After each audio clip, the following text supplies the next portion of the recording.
यो आन्दोलन यो मोमेन्ट भनेको कस्तो हुन्छ भन्ने एउटा नमुना देखाउनु पर्नेछ। त्यस कारणले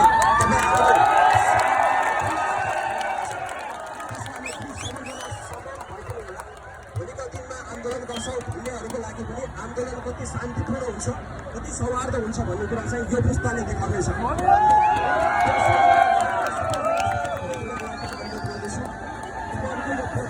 तपाईँहरूको यो चिन्तामा, तपाईँहरूको यो चासोमा हामी साथमा छौँ, म साथमा छु। तपाईँहरू मात्रै हुनुहुन्न, हामी सबैजना छौँ। मलाई यहाँ केही साथीहरूले दिएको जानकारी अनुसार अब यहाँबाट पिपी चोकतिर रोक्ने खालको प्रोग्राम भएको मैले बुझेको छु। बाँकी त तपाईँहरूकै साथीहरूले भन्नु होला।